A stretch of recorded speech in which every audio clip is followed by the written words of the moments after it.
Tudo ou nada para o nosso querido Durinho nesse sábado. Que Fight Night interessante, hein? Vem ver tudo agora. Presta, filhas.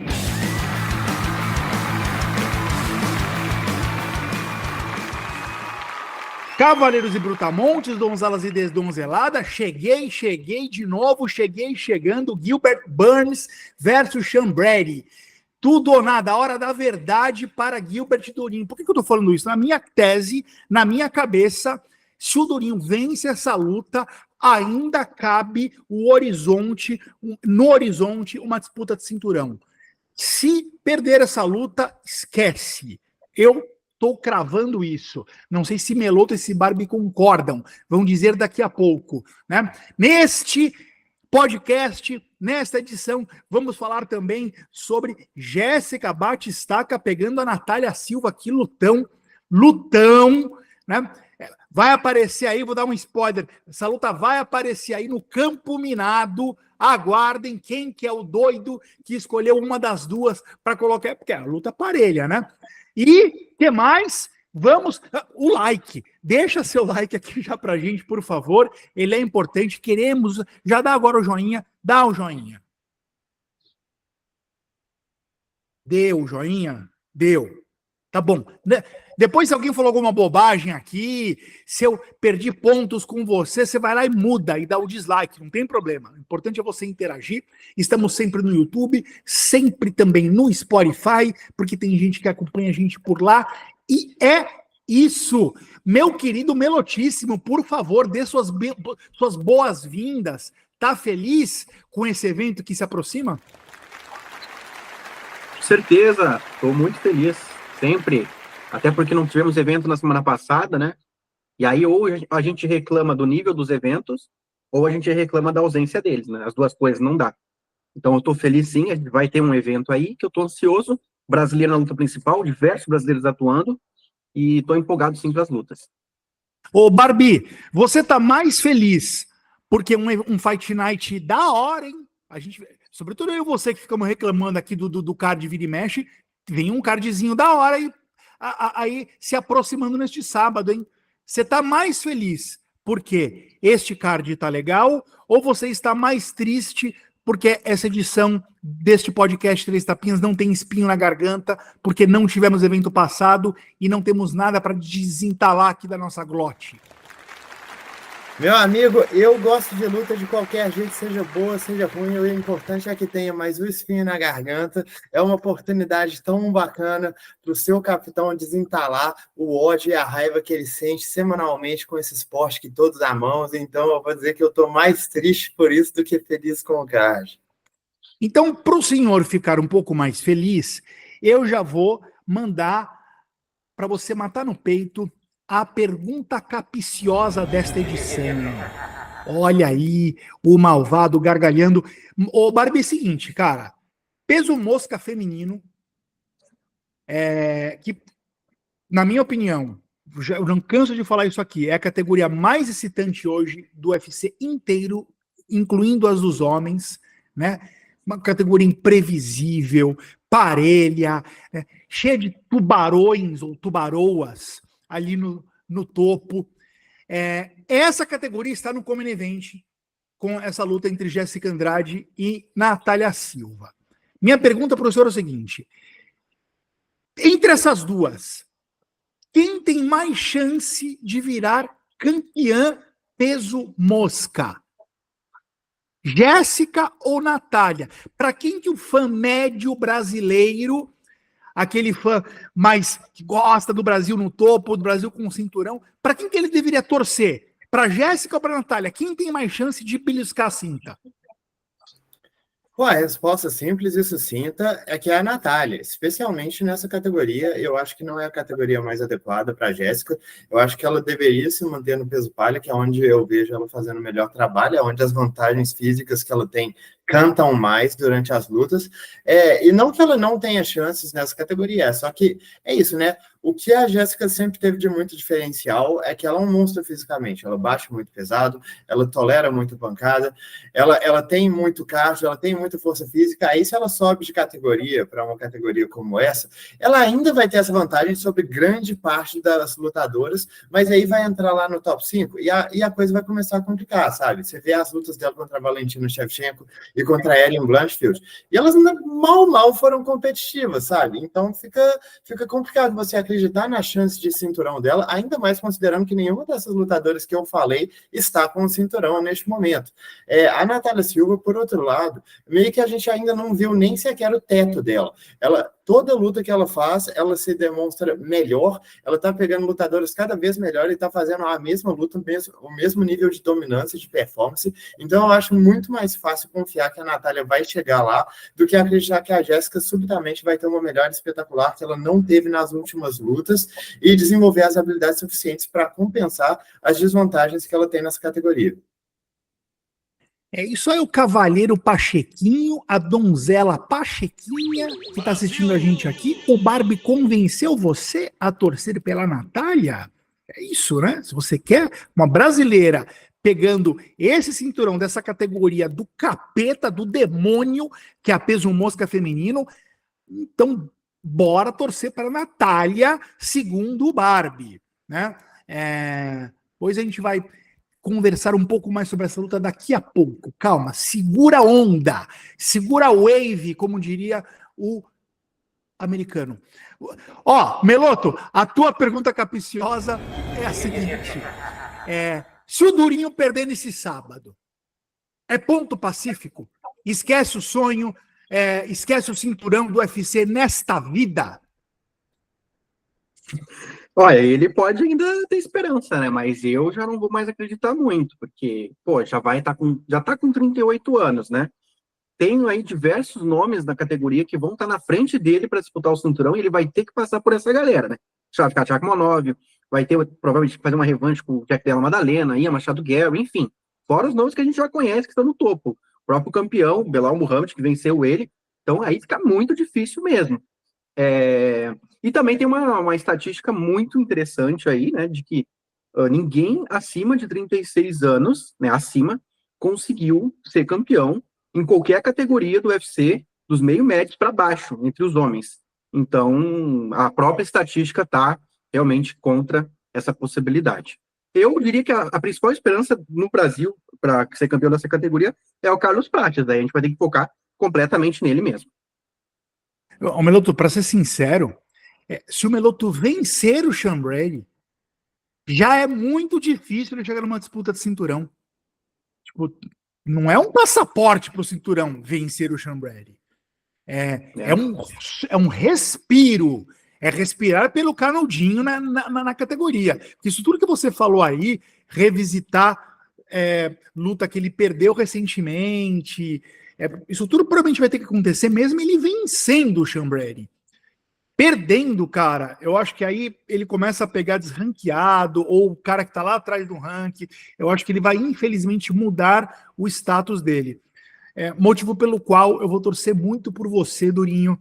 Eu gosto muito de você, não só como lutador, mas acho você muito inteligente, muito articulado, é um cara que acrescenta muito fora do octagon também. E tem um canal no YouTube muito bacana também para quem não conhece.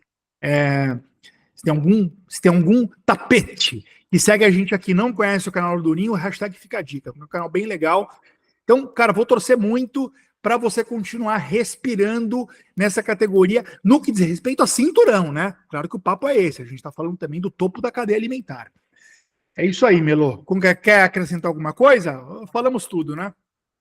Acho que é isso mesmo, né? Tem o Mikael Morales também, aí, que acabou de chegar também. O próprio Leon Edwards também, que eu não citei, que também vai ser uma pedra no sapato aí para tentar conseguir o cinturão. Então fica muito difícil, independentemente do resultado mesmo, no próximo sábado.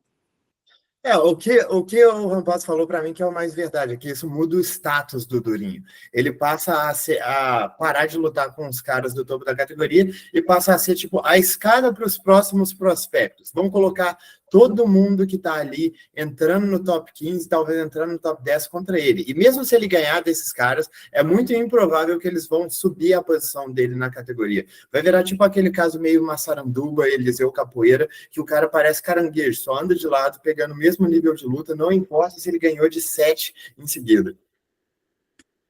Cara, infelizmente eu acho que uma derrota pro Sean Brady vai representar isso.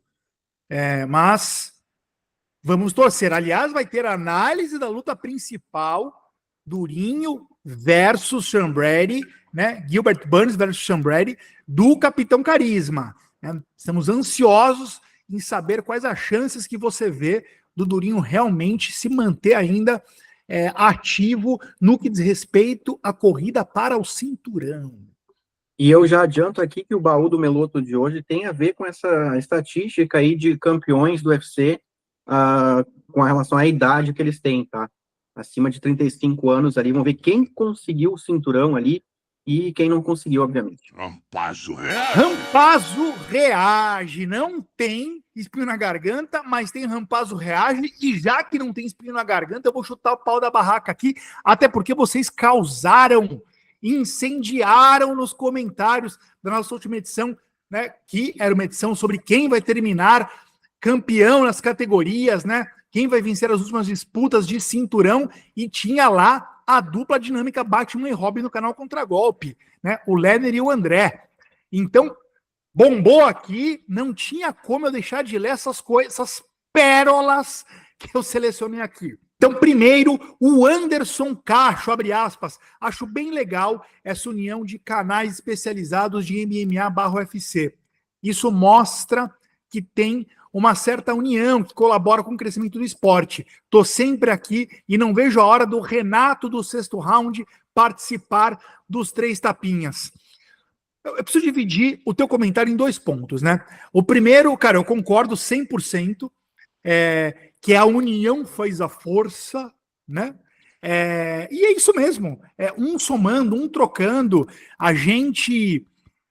cara, o André Bittencourt em especial e o canal Contragolpe de um modo geral ajudou e ajuda muito a gente ainda. Aquilo que eu falei na transmissão, os poucos acertos que a gente comete aqui dentro do nosso amadorismo técnico e tudo, foram dicas do André, não foi brincadeira, aquilo foi verdade.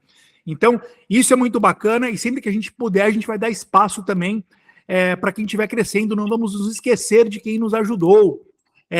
E também é muito legal trazer um pouco lá do B dessas outras personas, dos outros canais, né? Teve aqui já o Laerte Viana também. Me ajuda aí, Meloto. Quem que já passou por aqui, né? O Gabi. O Rodrigo Tanuri, o Léo Salles. O Tanuri e o Leozão, né? Do MMA Pride Brasil. Esses estão na hora de voltar, inclusive. O Pacheco. Né? O Filipão Pacheco, esse tá babando para voltar, né? Adoro ele brigando com o Barbie. Teve o Yuri, né? Também, do... Verdade. Que dividia o round extra ali. Então, muito legal essa união. Agora, o Renato Rebelo, do Sexto Round, participar aqui dos 3 tapinhas, cara, o Renato é muito grande, cara. O Renato é muito estrela. Pelo amor de Deus, eu acho... Adoraríamos, né? Aqueles belos olhos azuis, aquele 1,5 metro de altura, resenhando aqui com a gente, né? O Renato, que, verdade seja dita, é um cara que tem opinião, né? Que traz, às vezes impopulares, às vezes polêmicas. Eu, pessoalmente, adoro isso. É alguém que topa se expor. Então, seria super bem-vindo aqui, mas acho muito improvável que a gente está falando... O Vini foi comentado aqui também, né? A gente pode um dia formalizar o famoso tentar não custa nada, né? Pedido do Meloto sempre tem chance, né? Se o pedido vem da boca do Meloto, sempre tem chance. A moral do Meloto é muito alta. Mas a gente está esperando melhorar um pouquinho para trazer esses tubarões aí, né? O Vini e o Renatíssimo. Amamos muito os dois, quem sabe um dia. Acho que ainda não, cara. Próximo comentário aqui. Pô, Eu fico falando aqui que a gente é o canal menos humilde da internet. Então agora eu dei um show de humildade aqui, né? Disse que a gente ainda não tá na altura, não sei o quê. Fui contraditório, tiro no pé, hein? Alguém comenta aí, rampazo contraditório. Puta que, pelo amor de Deus. Mas enfim, mudei de ideia. Renato Rebelo, quero você aqui sábado que vem. Vou pensar se eu abro aqui, né? Se você tem cacife para participar de um episódio do melhor podcast da internet. Vou pensar se convido o Renato Rebelo. Agora sim. Próximo comentário. Abre aspas aqui para o Caie Marques. Estava esse cara, não é possível, se isso for verdade. Estava revendo alguns episódios e o cara estava maratonando episódios antigos de Três Tapinhas e viu que no episódio 3, o Meloto deu um tapa na cara da transmissão do UFC para comentar durante a entrada do Poatan. 8 edições depois, e 2 lutas, o André Azevedo finalmente resolveu ter esse acerto e ficar em silêncio na maior entrada da história do UFC. Tá falando da entrada do Poatan, que eu cunho isso daqui. É a maior entrada da história do esporte, do MMA. Depois saiu se vangloriando em todos os canais pela ideia. A fórmula de sucesso para o UFC é escutar os Três Tapinhas. André Azevedo já entendeu. Você é um fanfarrão, né, Caio? Você é um queridaço. Já pensou se o André Azevedo começou a valorizar a entrada do Poatan porque ouviu a gente aqui? Eu acho improvável. Mas, peraí, eu tô de novo tendo um surto de humildade aqui. O senhor tá certo. É isso mesmo. O André fez isso porque assistiu a gente aqui. O maior podcast, o melhor podcast da internet. A gente está pautando as entradas do Poatan no UFC. Não fôssemos nós, estariam estragando ainda a entrada dele. O senhor tem toda a razão. É isso mesmo. Se eu dei um tapa na cara do André Azevedo, foi por amor, tá? Só para dizer que o André Azevedo tem um caso de amor. Ele não sabe, mas ele tem um caso de amor com todos nós aqui, né? É um menage à trois, suruba. Então, assim, André Azevedo é outro que a gente está aguardando ansioso ele aqui para essa suruba. Fala aí, Barbie. Que isso, meu patrão. Mas o que eu queria falar é só como que a gente nunca sabe. Eu tenho a impressão que a gente sabe muito menos de como que o canal tá indo do que os nossos fãs, né? Porque aí na semana passada vem o outro cara falar: não, eu fiquei sabendo do canal pela divulgação do Caio Borralho, e todo mundo aqui, quê? Como assim divulgação do Caio Borralho? Ninguém avisou a gente. As coisas estão acontecendo e a gente não sabe. É isso. A gente somos pequenos, mas influentes. É isso que é aí que o Caê matou a charada. O próximo comentário, abre aspas, para o Gabi, Nutrichef, né, do MMA Pirata. Rampa, boa tarde. Me tire uma dúvida. Como faz para enquadrar este podcast na minha parede? Fecha aspas. Está falando do incrível episódio. Realmente, nós três, junto com o André Bittencourt, junto com o Leonard Ribeiro, né, resenhando e especulando quem que termina campeão nas próximas disputas de cinturão do UFC. E este episódio não envelheceu. Então, se você ainda não assistiu, está assistindo esse, não assistiu o último episódio, vai lá, porque ele ainda está muito, muito verdadeiro, muito quente. Tudo que a gente falou lá ainda está valendo, e ainda vai valer por algumas semanas, né? Inclusive, vamos ver se o Dvalishvili realmente tira o cinturão do Sean O'Malley, como a votação de nós 5 aqui cravou. Então, enfim, enquadre na sua parede. Concordo com você que era digno disso. Mais um rapidinho aqui do Vicente Flá, que é outro fanfarrão, né? Um palhaço. Abre aspas. Mandei um link para minha ex-namorada, link que eu fico pedindo para vocês compartilharem, né? Mandei o link do episódio para minha ex-namorada e a foto dela no WhatsApp sumiu. Sim. É normal isso?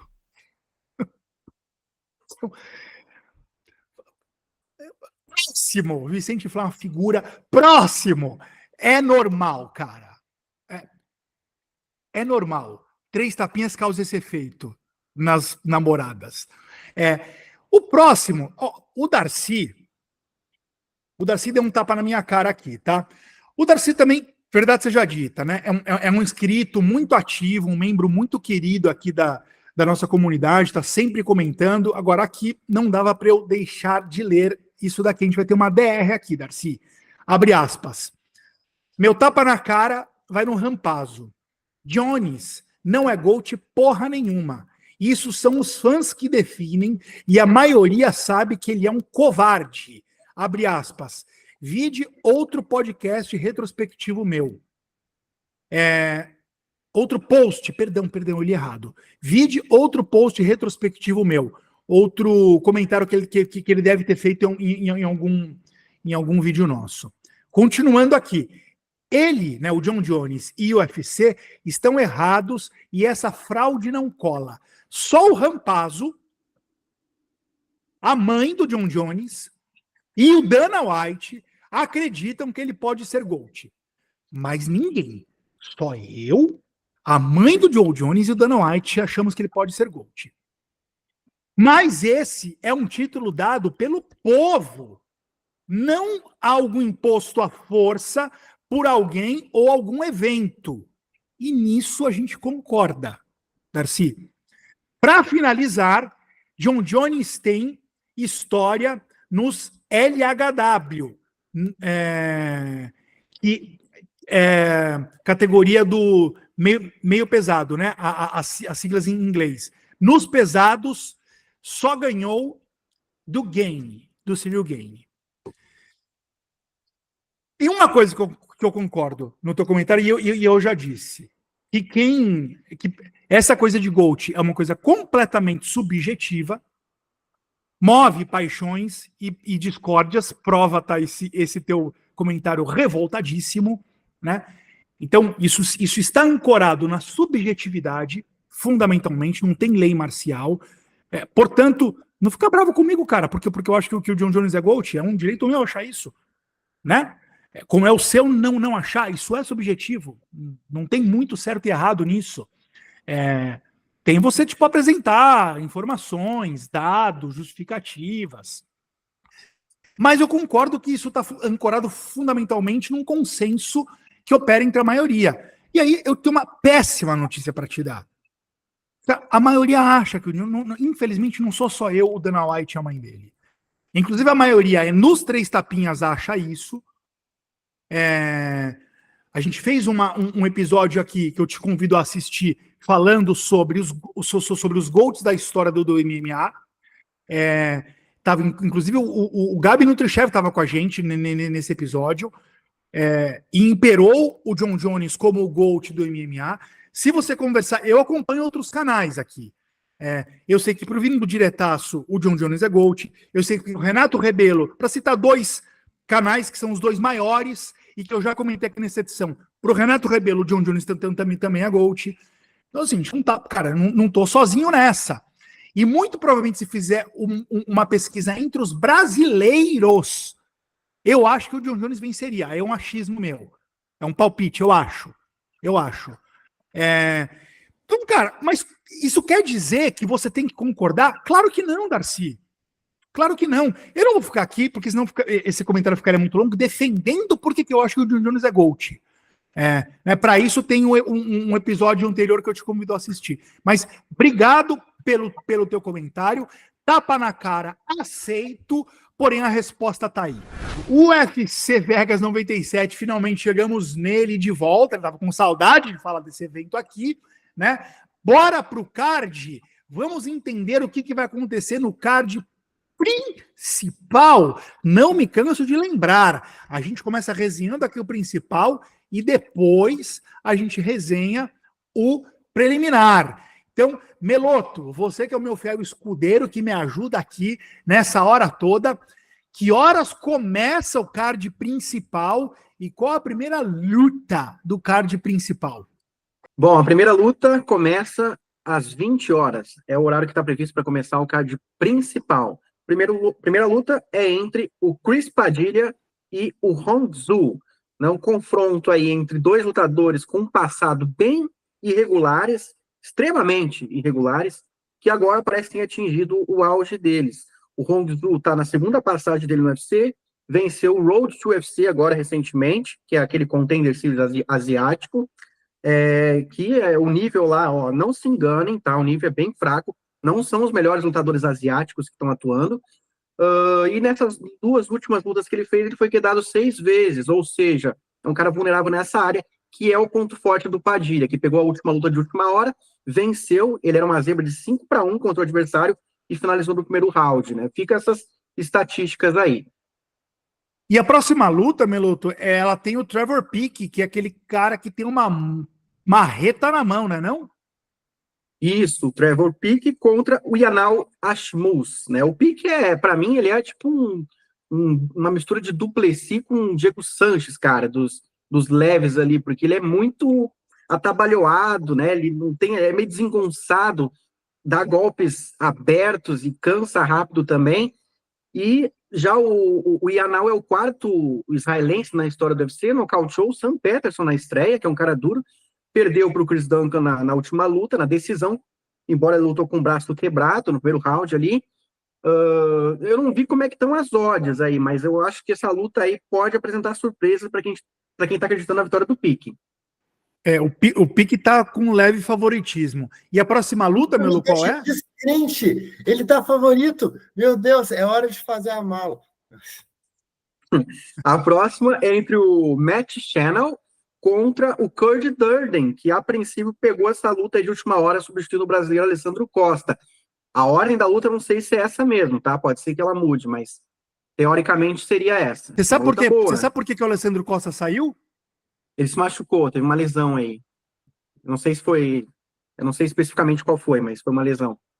E, bom, essa luta agora também ficou boa, né? Pelo menos não chamaram um estreante ali, né? São 2 lutadores que já estão há um bom tempo no UFC aí. E não se enganem com esse negócio de pegar de última hora aí, achar que o cara vai perder de qualquer jeito, que ele pode vencer também, viu? Ele tem boas chances, né? O Cody Durden. Muito bom. E aí, Melo, chegamos na antepenúltima luta do card principal. Fala qual é e vamos ver o que o Barbie acha dela. Bom, a próxima é entre o Steve Garcia contra o Kyle Nelson.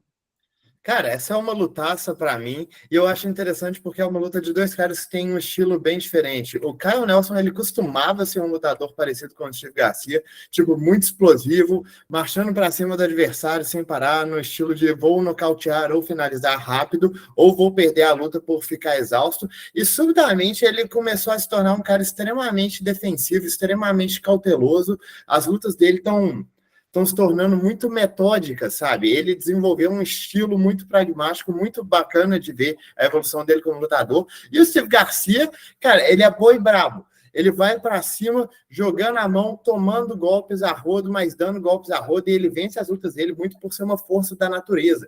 Um cara muito fisicamente imponente. Então vai ser uma luta do cara muito fisicamente imponente, na ofensiva o tempo todo, contra um cara que é muito consciente, muito técnico defensivamente, que vai tentar prolongar a luta e tentar tirar proveito do adversário potencialmente se cansar. Eu acho um casamento de estilos muito interessante de se ver. Só uma observação nessa luta aí, o Garcia, das 5 vitórias que ele tem no UFC, são 5 nocautes. Na única vez que ele chegou ao terceiro round, ele perdeu. Então essa luta é um teste para ele, o Kyle Nelson é um cara mais consistente, assim, de deixar a luta aí para decisão. Ótima pontuação, Melo. E aí a gente chegou na penúltima luta do evento, né? Que é a luta entre as brasileiras, né? Uma luta bem legal, bem interessante. A gente está bem curioso, porque em que pese o favoritismo da Natália Silva nas casas de aposta, um favoritismo vultuoso, inclusive, o favoritismo que o Barbie já disse, né, já deu a opinião dele aqui na pergunta capciosa, né? Ele vê a Natália com uma possível campeã e não a Jéssica, né? A Jéssica Andrade é a Jéssica Andrade, né? É sempre muito letal, traz sempre muito risco. Como que vocês enxergam essa luta acontecendo, hein? Cara, essa luta para mim vai ser o touro e o toureiro.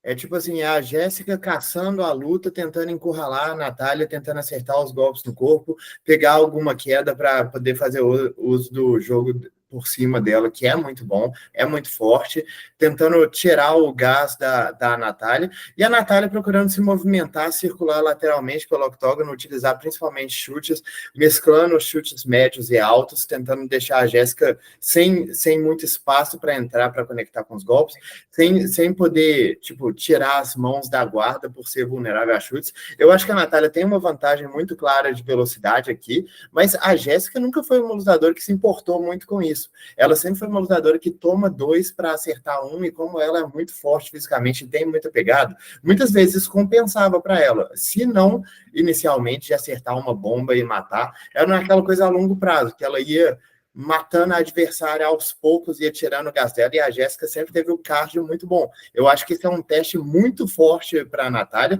principalmente porque a maioria das pessoas que venceu a Jéssica, venceu utilizando quedas e jogo de solo, que definitivamente é o caminho mais simples aqui, mas não é uma coisa que a Natália demonstrou até o momento, sabe? Se essa luta ficar na trocação e a Natália for capaz de lidar com ela, especialmente a longo prazo, eu acho que isso aqui é um sinal muito bom de que a Natália vai longe.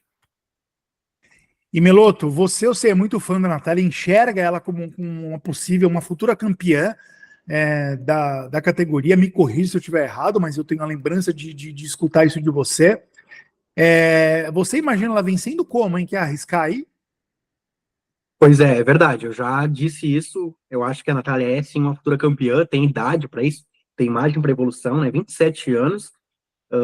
E ela apresenta uma evolução constante, sempre a cada luta. Não é à toa que no início da carreira, ali, nos primeiros 3 anos, ela teve 5 derrotas, galera. Então, olha o nível que ela conseguiu atingir hoje. Então, para mim, ela vai evoluir muito mais ainda do que a gente já tá vendo. Cara, lutadora letal, né? Uma sniper.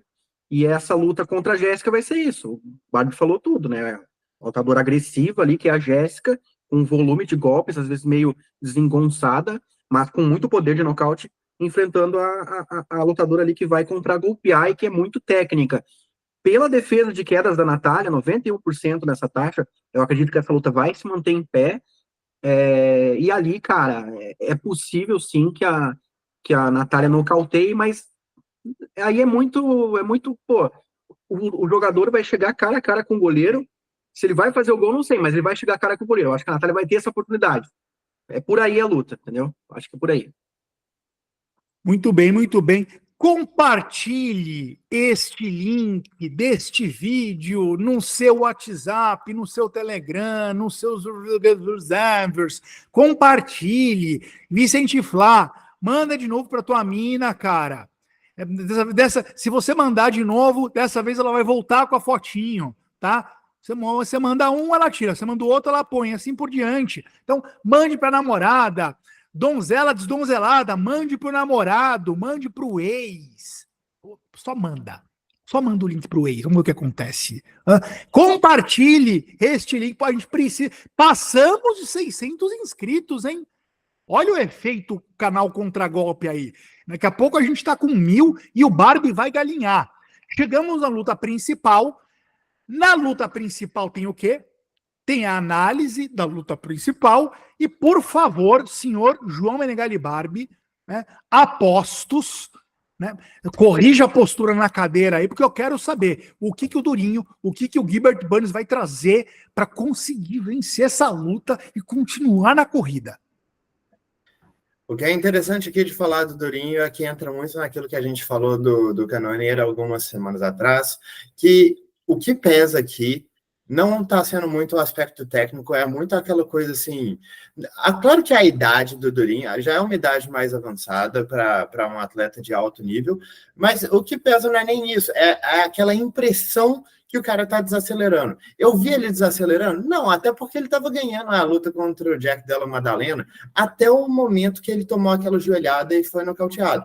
Parece aquela coisa simples de falar, ele estava ganhando até perder, mas só que se ele estava ganhando na pontuação de um cara que é considerado um dos principais prospectos da próxima geração, e foi perder faltando 1 minuto para a luta acabar, eu ainda acho que ele consegue lutar no nível mais alto. Então eu não tenho evidências. Eu não tenho evidência. Quem falar que tem, tá mentindo. Eu não tenho evidências que o Durinho perdeu o passo.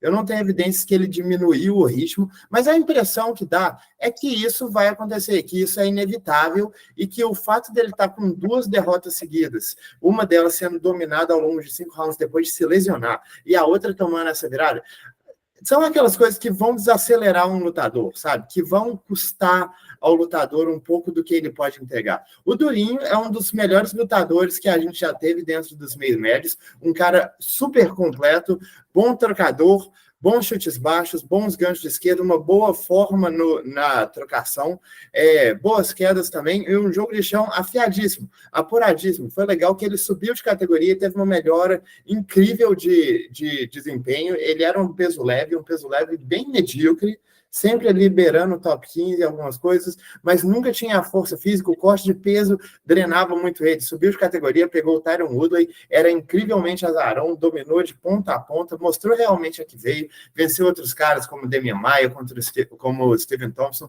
Enfim, o problema, tipo assim, uma galera tem essa impressão que o Durinho não é um lutador tão bom. Ele é, eu garanto isso para vocês. Eu digo até que, inclusive, em termos de trocação, ele não levou um atraso tão grande quanto eu esperava na luta contra o Della Madalena. Ele estava se portando extremamente bem naquela luta, até aquele momento, né? O momento fatídico de entrar na queda direto na joelhada do adversário.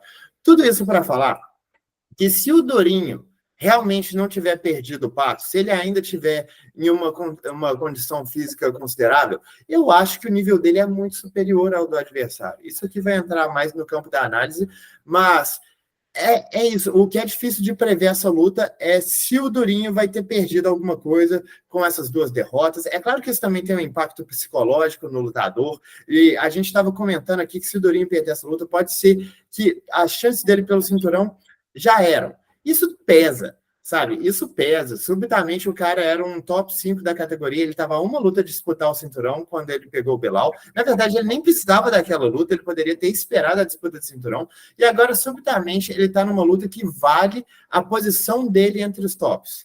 Isso pesa. Isso pesa. Essa é a fase atual do Durinho. Perfeito, Barbie. Agora te faço a mesma pergunta com relação ao Sean Brady, né? Sobretudo, nossa audiência deve ter assistido mais lutas do Durinho do que do Sean Brady. Então, descreva um pouco o jogo do Sean Brady, de um modo geral, e o jogo que você acha que o Sean Brady vai trazer para essa luta com o Durinho. Então, o que é interessante aqui é que o Sean Brady ele tem um jogo muito parecido com o que o Durinho gosta de fazer, mais parecido com o que ele gostaria de fazer com todo mundo, porque ele é um wrestler extremamente capaz e ele tem um jogo por cima muito pesado, sabe? O domínio posicional dele é uma parada realmente impressionante. Quando ele consegue levar a luta para o chão, o cara tá em outro mundo. Ele, inclusive, venceu o Craig Jones, que é um dos melhores grapplers do planeta, em uma luta de grappling, sabe? Então, o Sean Brady definitivamente um dos melhores no quesito dentro da categoria hoje. E ele tem uma trocação decente. Não acho que seja das melhores, mas é decente. Ele tem um bom jab, ele tem boas combinações e uma bela imposição física. Qual que é o grande problema do Sean Brady? E que foi o problema que apareceu ao longo de toda a carreira dele no UFC. E até o momento só custou uma luta para ele. Ele só tem uma derrota, que é justamente para o campeão da categoria. Mas a gente não pode ignorar que aqueles problemas já apareceu algumas vezes, sabe? Pegou o Michael Chiesa, esse problema apareceu. Pegou o Belal Muhammad, esse problema apareceu. Cardio. É simplesmente isso. Ele tem 2 rounds de luta, ele tem 2 rounds de vida se as coisas não estiverem dando certo para ele, sabe? Se ele conseguir se impor, se ele conseguir pegar um cara que não está oferecendo grande resistência no chão, que não consegue segurar as quedas, beleza, ele dura para sempre. Sem muitos problemas, sabe? Mas se ele tiver algum problema ali em impor o grappling dele, algum problema com as transições, com as quedas, ele sente isso muito rápido. E essa luta agora é 5 rounds, cara. O Sean Brady, ele pode ser mais novo do que o Durinho, a impressão que dá é que ele ainda tem muita lenha para queimar, mas é muito doido como que esse defeito aqui tá assombrando a carreira do cara.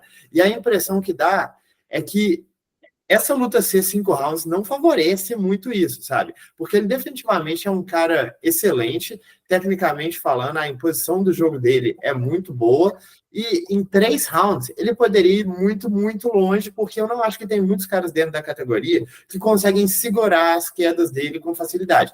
Mas eu não sei quanto a capacidade dele de se impor ao longo de 5 rounds. Barbie, vou fazer uma coisa um pouco diferente dessa vez. Em quem vai o seu palpite para vencer essa luta? Durinho ou Sean Brady? Cara, o meu palpite está indo no Durinho. Ok? Seu palpite está indo no Durinho.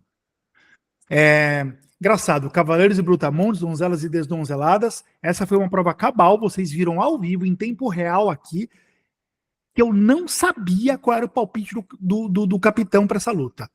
E devo dizer, fui surpreendido. Eu achei que você iria palpitar no Sean Brady. E eu concordo com você.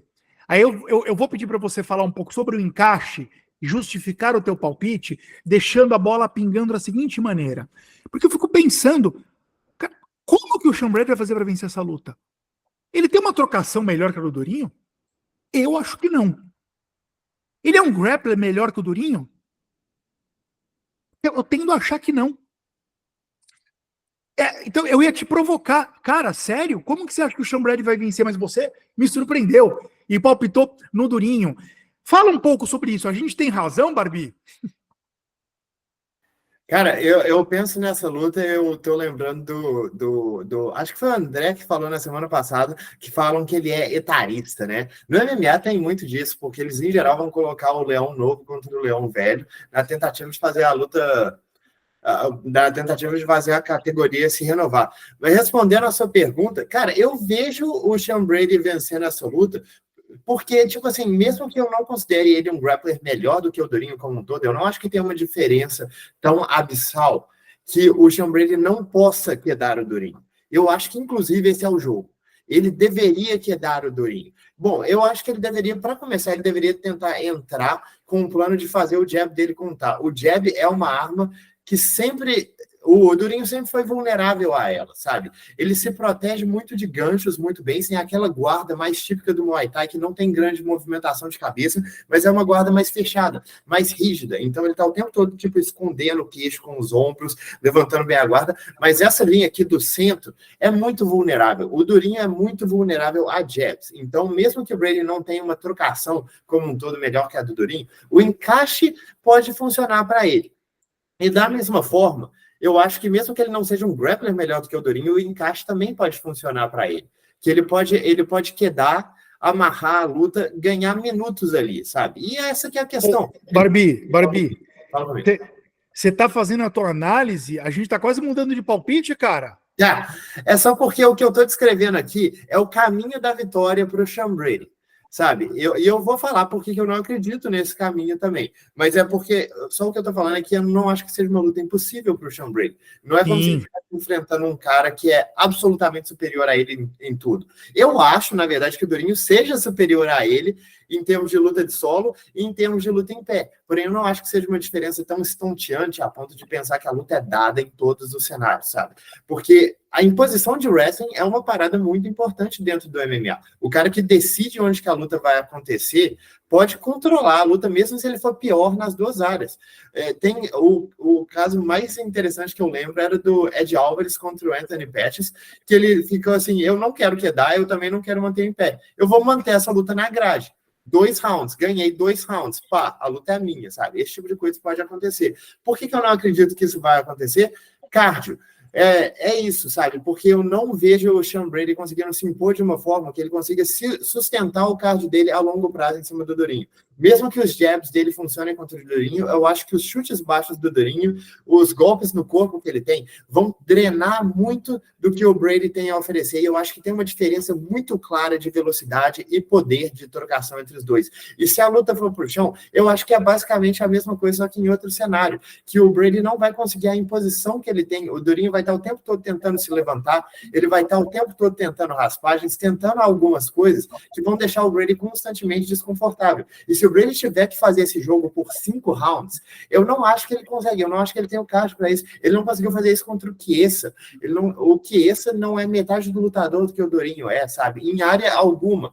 E ainda assim o Brady entrou no terceiro round absolutamente exaurido, perdeu a luta na trocação, fez o que esse parecer um ótimo trocador, sabe? Então é esse o tipo de coisa que eu enxergo por essa luta, é esse o cenário. Eu não acho que o Brady consiga vencer rounds, eu não acho que ele consiga vencer essa luta extensivamente, períodos dessa luta, sem gastar muito cardio fazendo isso. Eu não acho que ele tem um jogo sólido que não exija muita força, que não exija muita atividade. Eu não acho que o Durinho vai dar essa paz para ele, sabe? Então, eu acho que a não ser que o Durinho entre e ele realmente tenha decaído muito em relação ao que a gente viu da última luta dele, não da época que ele estava ganhando. O Durinho da última luta dele contra o Jack Della Maddalena, eu acho que ele ganha tranquilo do Sean Brady. Então, eu acho que o Durinho, para perder essa luta, ele realmente tem que ter perdido o passo. Ele tem que ter perdido um pouco. Ele vai ter que ceder um pouco, sabe? Vai ter que deixar a luta transcorrer em regiões que ele não está tão confortável. Portanto, meu palpite está indo no Durinho ainda. Eu preciso convidar o Meloto para essa conversa antes da gente mudar de assunto. Ô, Melo, qual que é o teu palpite para essa luta? Que eu também não sei, tá? Não é nada combinadinho aqui, não. Qual que é o teu palpite para essa luta? Então, quando casaram essa luta, eu fiquei com um palpite que era no Sean Brady, que eu pensei que naturalmente era o cara mais novo, ia vencer o cara mais velho, né? O Durinho com 38 anos. Mas quando eu fui parar para pensar um pouco mais, né? O Durinho tá decadente mesmo, ele lutou mal contra o Jack Della Maddalena, aí, pô, ele tava vencendo aquela luta, né? Até ajoelhado. Então, eu já comecei a pensar, ih, rapaz, o Sean Brady também não é toda essa Coca-Cola toda aí, não. Então, cara, assim, ó, eu vou usar um outro nome aqui que vai ser um termômetro para essa luta. O Belal Muhammad, ele tem 2 nocautes em 15 lutas no UFC. Um sobre o Augusto Montanho, que é um cara lá das antigas, e outro sobre o Brady. Cara, isso diz muito sobre o nível de trocação do Brady, o que ele suporta. E mesmo o Durinho com 38 anos, eu acho que ele tem poder, sim, para pelo menos abalar o Brady ali, né, em algum momento da luta durante 5 rounds. E, cara, ele pode até conseguir uma finalização, quem sabe, né? Então, pô, fico com o Durinho nessa aí também. Cara, que assim seja. Só peraí, interessante do que você remeteu aqui, meu, é porque esse nocaute da luta do Belal contra o Brady, se você assiste a luta, você vê que ele foi um nocaute mais pela exaustão. O Brady, ele tava tomando golpe sem parar, porque ele não estava conseguindo mais levantar a guarda. Ele não estava conseguindo mais se portar na luta. E o Belal, pô, a gente sabe como que o Belal luta, sabe? Ele é um cara que se impõe realmente nessa questão de ritmo. Ele só ligou o ritmo, mas não teve uma questão lá de mão dura pegando, sabe? Isso não aconteceu. E, cara, foram 2 rounds e meio. Ele, do meio do segundo round para cima, ele já não sabia mais o que era cardio, ele não conseguia mais respirar. Então, e aí tá, Barbie, essa questão dessa luta, aí o X da questão, para mim, é o físico. Pois é. E se o Brady não é toda essa Coca-Cola do lado físico, para mim, essa aí é a única arma, talvez uma vantagem boa para ele nessa luta. E se não é, o que vai ser? Que assim seja, que assim seja. Vamos dar sequência aqui. Meloto, por favor, conta pra gente.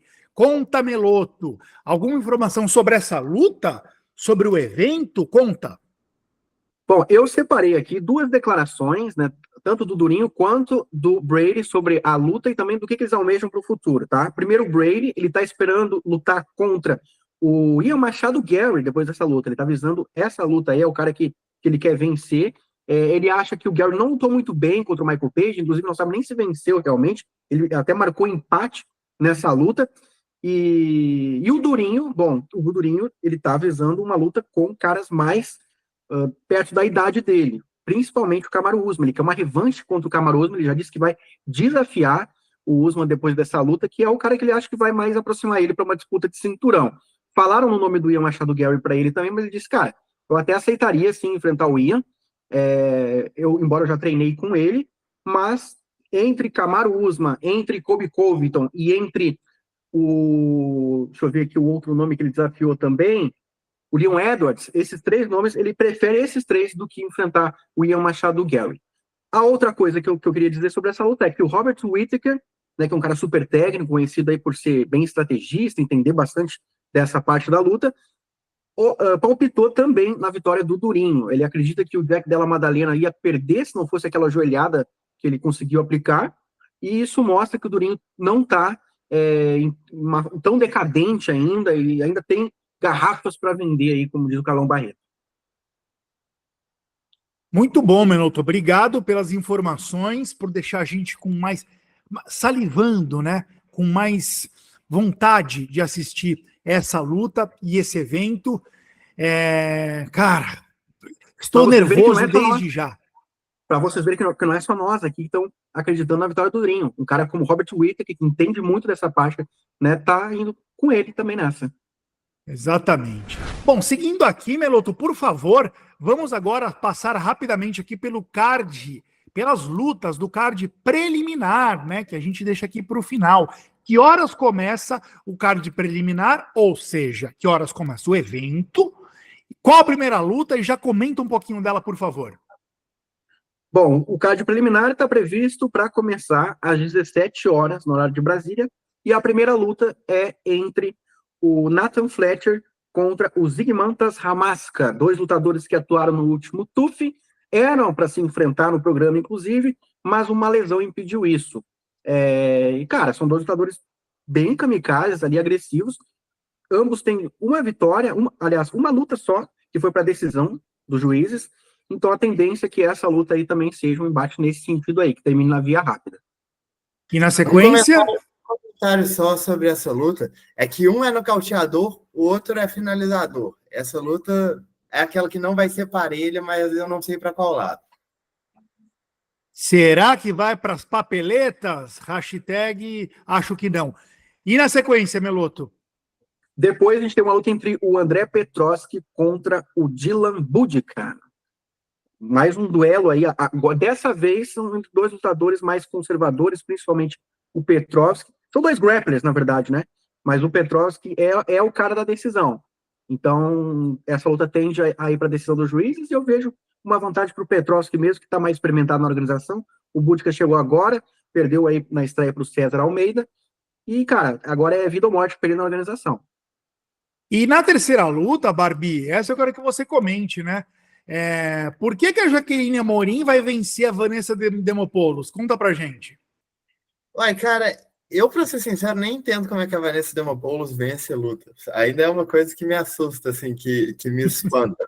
Mas eu só acho que a Jaqueline seja realmente melhor em tudo, em especial nas áreas que a Vanessa Demopoulos é boa, porque ela é uma boa lutadora, mas o problema é que ela é só boa no solo e ela não tem nenhum meio de fazer a luta chegar no solo. E eu acredito que a Jaqueline não só seja melhor que ela no solo, mas eu acredito que a luta vai para o solo se a Jaqueline quiser e da forma que ela quiser. Muito bom, muito bom. Na sequência, a gente tem China versus Brasil, Meloto, é isso mesmo? Bom, a próxima luta é entre o Gabriel Santos e o Issa, Brasil e China, que na essência, 2 lutadores que vão testar aí o poder de revelar talentos que o UFC tem, seja pela LFA ou pelo Road to UFC. Porque enquanto o Gabriel foi campeão da LFA no peso pena, o Issa foi campeão do Road to UFC no peso pena. Vai ser interessante ver essa disputa. Qual país, qual mercado, qual sistema de caça-talentos mais eficiente, né, produziu o melhor talento. A gente vai ter uma amostra aí, pelo menos, através dessa luta. O Gabriel ganhou o cinturão da LFA vencendo o José Delano pelo cinturão, que era grande joia, o grande bambambam aqui do MMA Nacional, nessa categoria, por ter vencido o Jonas Bilharinho, né, o Bilharinho que era... Todo mundo queria o Bilharinho quando ele deu aquele nocautaço no Contender, né? Aí o Bilharinho foi ignorado pelo Dana White, acabou tendo que lutar na LFA contra o Delano, aí o Delano foi lá e ganhou do Bilharinho. Quando todo mundo estava pedindo o Delano no UFC, o Gabriel Mosquitinho foi lá e ganhou do Delano. Então, é interessante que o Gabriel conquistou esse status, né, de grande joia do peso pena, 10-0 na carreira, aí chegou no UFC e teve 2 derrotas, né? Mas eu ainda acredito nele, eu acho que ele ainda tem muito potencial, entregou uma luta dura contra o Lerone Murphy, que hoje é um top 15 da categoria, E o Isa, eu acho que carece um pouco mais de nível, aí, vamos ver se ele realmente evoluiu, né? Depois de ele ter lutado no UFC já, ele fez uma luta já na organização, quando ele lutou na final de um outro Road to UFC, anterior. Aí agora ele tá voltando pro UFC por ter ganhado a edição seguinte.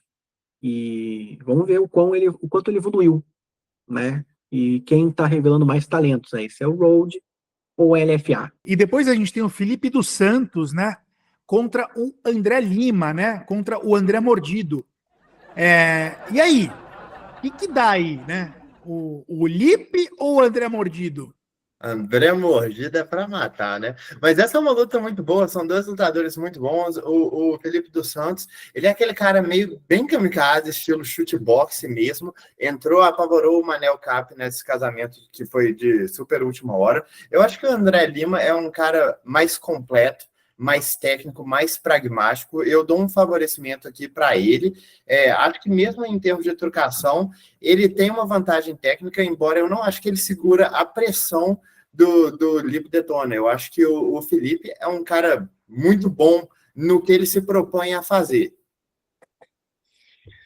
Muito bem. Ô Meloto, tem mais 2 lutas para encerrar o card preliminar, né? Conta pra gente quais são e dá uma pincelada aí. Bom, a próxima seria entre o Isaac Dugarian contra o Brandon Marotti. Para mim, o Dugarian aí é um lutador muito promissor, com um poder de nocaute muito grande, difícil de vencer ele, embora ele perdeu aí recentemente, mas muito por conta do gás dele. Ele bateu tanto no adversário que ele cansou e aí acabou perdendo. E vai enfrentar um lutador aí que, para mim, ainda não me chamou a atenção, mas vai ser um grande teste, né?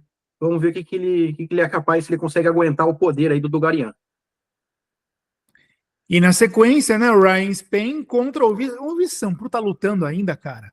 Inacreditável, hein, cara? Impressionante, né? Entrou pro time do Arlovski, né? Que hora extra, Jesus. Não só vai isso, lá. mas ele tá vindo, caras. Ele tá vindo de uma das melhores performances dos últimos anos que eu vi dele. É verdade. Viu? É verdade, ainda tem essa, né? Mas enfim, o que vocês acham dessa luta? Eu acho que com 41 anos, você só não é nocauteado se o outro lutador não é tão bom assim, cara. Porque muita vulnerabilidade. O Spen não é tão bom assim. Ele, inclusive, perdeu pro Guskov na última, foi para me quebrar o coração. Você perdeu para um dos caras mais toscos tecnicamente que eu já vi na minha vida. Fez força para perder. O Spen tá com 3 derrotas seguidas, vale constar. Rapidão, no improviso aqui, tá? A gente vai ter que mandar os palpites pro canal Contragolpe lá num palpitão. Para essa luta aí, qual que é o teu palpite, Barbie? Eu sei lá, meu patrão, eu tenho que pensar Vai, nisso. você pode mudar de ideia depois. Ok. Agora seria... neste momento, eu tô palpitando no Vincent Pru. Tá bom. E você, Meloto, nesse momento? Neste momento, eu estou palpitando em Ryan Spence. 2 panacas, viu? É bom de vocês mudarem de ideia, porque eu não tô afim de segurar essa batata quente, não. Apesar que para mim essa batata não é tão quente. Eu também vou de Ryan Spain. Cara, o Vince não é o Glover Teixeira, cara, por favor. Pois né? O Barbie, você vai ter que me convencer se você quiser manter esse palpite mesmo. Mas vamos seguir aqui. Para Bogdan Guskov, meu patrão. Aí você me complica. Ai. Vocês veem o que a gente sofre para mandar aquela lista de palpites pro Palpitão no canal Contragolpe, hein? Olha, eu quero alforria no ano que vem, o André. Não combinado. Vamos seguir aqui, chegamos finalmente nele, no Campo Minado. Não temos mico para pagar, porque não teve evento passado, né? E também não só por isso, hein? Não só por isso. Olhem nos meus olhos, Brutamontes e Desdonzelada. Olhem nos meus olhos. Não temos mico para pagar porque não teve evento sábado passado e porque a gente vem numa sequência de acertos aqui. 4 semanas cravando. Os 3 cravando. Se tem maluquinho aí do lado colocando 3, 4 reais numa múltipla de 3 do Campo Minado dos 3 tapinhas, tá se dando bem. tá sorrindo, tá comendo uma pizzinha no sábado à noite. Hã? É isso que eu tenho para dizer. Então, vamos seguir aqui, porque afinal temos palpites para dar sobre esse UFC Fight Night, Durinho versus Brady. E o meu palpite vai em Isaac Dugarian vencendo Brandon Marotti. Qual o seu palpite, Meloto? Ai, ai, ai, hein? Eu, eu vou. Olha, eu tô em boa fase, hein? Vamos respeitar. Eu vou de Natália Silva vencendo a Jéssica Batistaca. Olha só, ousadia e alegria, hein? Charles do Bronx. Coerência.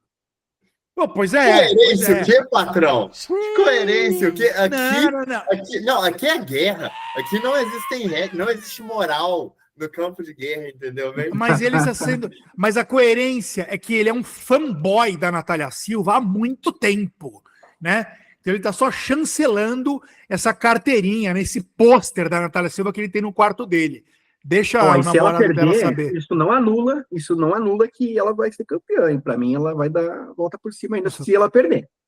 Tá apaixonado mesmo, hein, Barbie?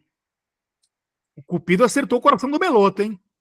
Ué, mas acertou de todos nós. Primeira luta da Natália no UFC, eu já tava assim, meu Deus, é a lutadora da minha vida. Nossa, Natália Silva, você é bem-vinda aqui em Três Tapinhas, hein? Só isso que eu tenho para te dizer, meu amor. E na sequência tem o Barbie, que também palpitou numa brazuca, é isso mesmo, Barbie? Jaqueline Amorim vencendo Vanessa Demopoulos. E acho que vai ser tranquilo. Esta é a trinca Três Tapinhas do Campo Minado desta semana, tá? Isaac Dugarian vencendo Brandon Marotti, Natália Silva vencendo Jéssica Andrade Batistaca e a Jaqueline Amorim vencendo a Vanessa Demopoulos. Ah, não deu tempo de anotar, rapaz, eu tô sem caneta aqui agora, a caneta falhou, a tinta falhou, minha mãe não apontou o lápis. Calma. Nos stories, lá no Instagram, a gente posta toda quinta-feira. Aí você só vai dar um print de tela. @Três Tapinhas no Instagram. Vai pra lá. Meloto, qual que é o teu baú, por favor, porque eu estava com saudade dele. Bom, galera, o baú do Meloto dessa semana vai trazer aqui uma estatística muito interessante com relação a todos os lutadores com 35 anos ou mais que disputaram o cinturão do UFC e como é que foi o resultado dessas disputas. Será que esses caras têm vencido, né, têm conquistado o cinturão ou defendido ele? Né? Quando é que começa a decadência de um atleta, né? A resposta pode estar aqui, né, nesse número-chave, que é 35 anos ou mais. Pelo menos na categoria dos pesos moscas aos meio-médios, tá?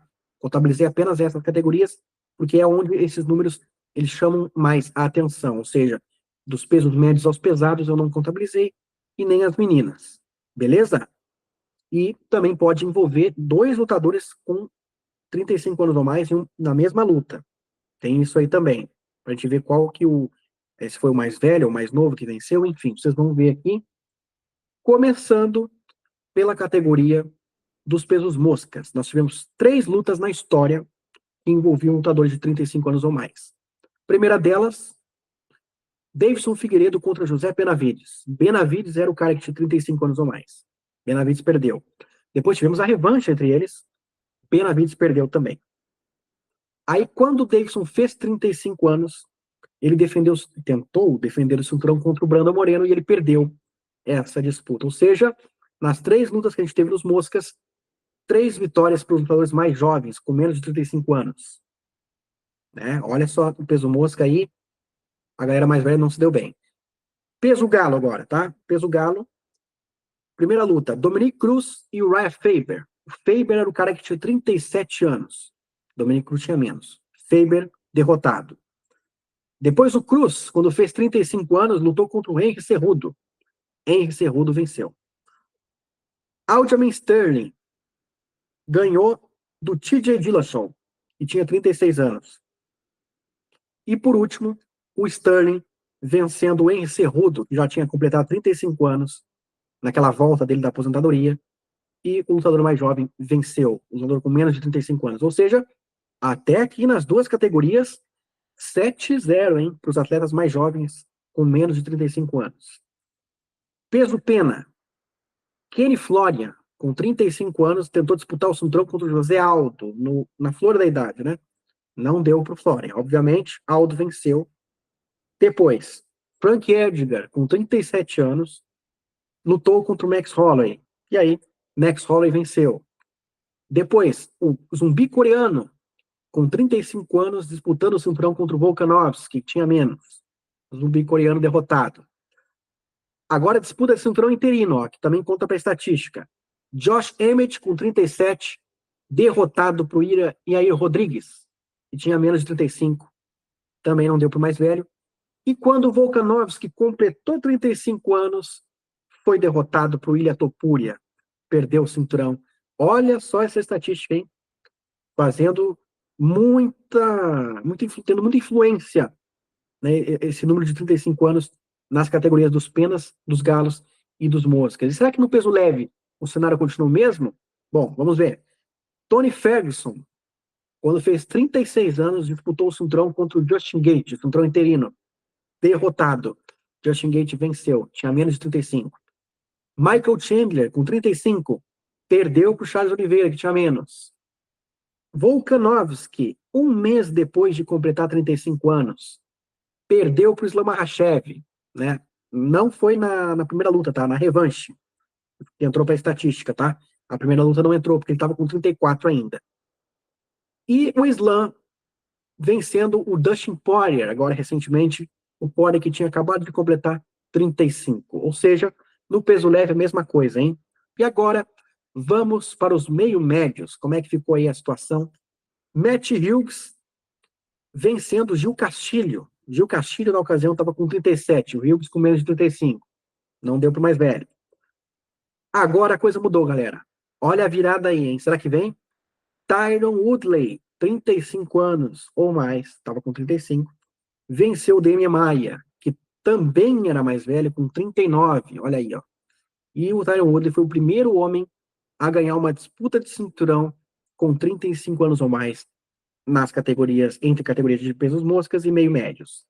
Na sequência, o Woodley, que já estava com 36, lutou com Darren Till, que tinha menos de 35. Deu Woodley, 36 anos, mostrando aí que os velhos também têm vez. Depois, aí não teve jeito, né? Kamaru Usman venceu o Woodley, que já estava com seus 36 anos, e aí o Usman emendou aí 2 vitórias contra o Jorge Masvidal, que já estava com 35 anos na primeira luta, e depois com 36. Leon Edwards, olha aí, ó. Quando o Kamaru completou 35 anos, o Edwards foi lá e nocauteou ele, e tirou o cinturão do Usman, e depois na revanche, venceu de novo o Usman, que já estava com 35 anos ou mais. E é isso, né? Acabou o reinado do Usman ali, justamente quando fez 35 anos, hein? Que coisa. E o Leon Edwards, recentemente aí, venceu o Colby Covington, que também estava com 35 anos, e agora, na última defesa de cinturão dele, perdeu para o Belal Muhammad, que tem 36. Olha aí, ó, o lutador mais velho se dando bem, hein? É isso, galera. Tá aí, essa é a história dessa questão, né? E como é que ficou o retrospecto total? 3 vitórias para lutadores com mais de 35 anos, né? 35 anos ou mais, e 23 derrotas. 23 derrotas para essa galera que tinha 35 anos ou mais. Gilbert Durinho, boa sorte. Que baú do Meloto interessantíssimo, hein? Disputas de cinturão, uma estatística de lutadores do peso mosca até o peso meio médio, de 35 anos ou mais. Aprendemos muito com esta bausada que você deu na nossa cabeça, Meloto. Parabéns. E chegamos na hora dos tapas, de mão aberta, a la Michel Pereira, né? De encerramento. Estamos chegando ao final deste podcast, dessa edição, né? E quero começar com o senhor, Barbi. O seu tapinha vai ser na cara, no ombro, por quê e de quem? Cara, então, o meu tapa vai ser na cara do UFC como um todo. Aqui Essa tem aqui é uma coragem. discussão velha. A gente já teve essa discussão 40 vezes, mas é porque me apresentaram um dado muito interessante, que falaram que com as últimas contratações do Contender Series, feitas na semana passada, vale constar que ainda tem muito Contender Series pela frente, então vão rolar muitas outras contratações. O UFC hoje tem mais de 700 lutadores, e um cara fez a conta que se o UFC fizer um evento por semana de 12 lutas, todas as semanas do ano, dão 642 lutas. O que significa que eles não têm evento suficiente para dar nem 2 lutas para todos os lutadores do evento. 2 lutas, cara.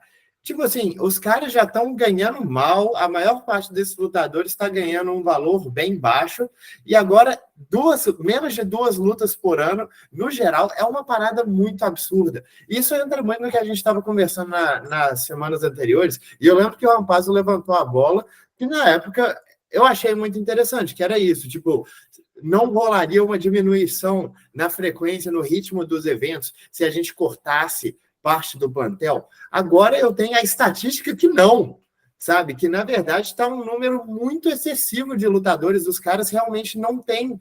Eles têm plantel para dar e vender, e isso está não só abaixando o nível, mas está deixando os caras sem conseguir lutar, porque não tem vaga em evento direito mais. Eles têm um monte de lutador que está parado aí, metido na estante. Enquanto isso, estão colocando o Poatan de última hora em 450 eventos diferentes. Tipo... o sistema não está funcionando. Esse aqui é o tapa na cara do UFC, e a estatística nesse caso foi muito interessante, porque é isso. Eu tinha a impressão disso, mas eu não tinha nenhuma prova.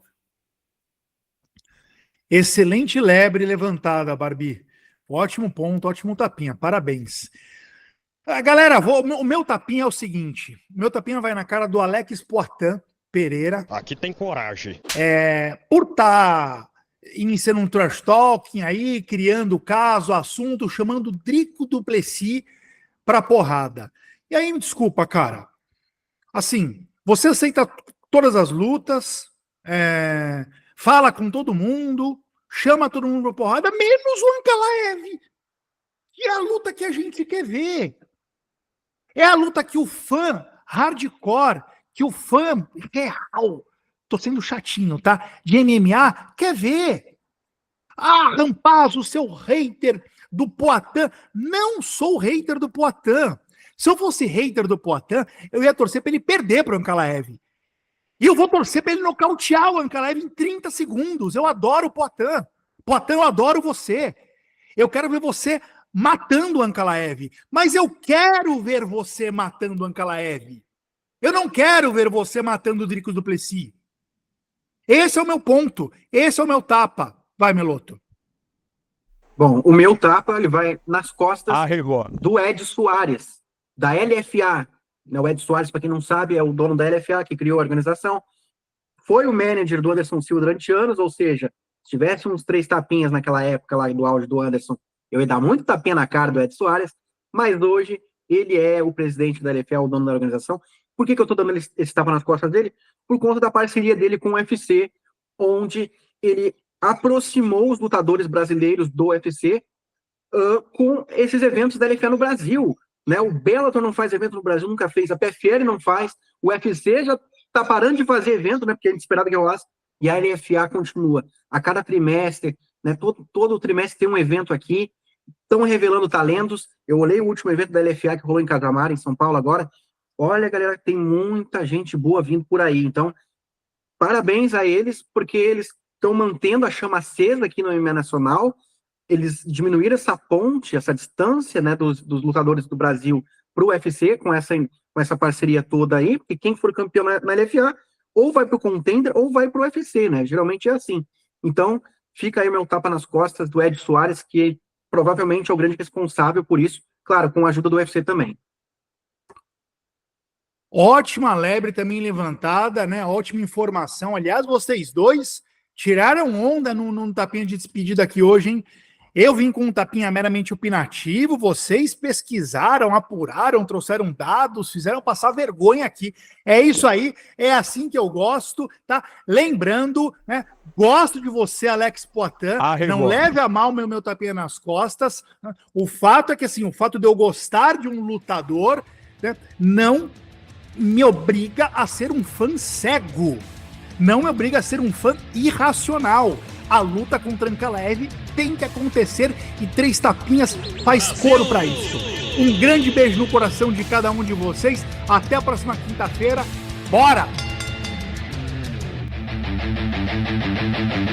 3 tapinhas.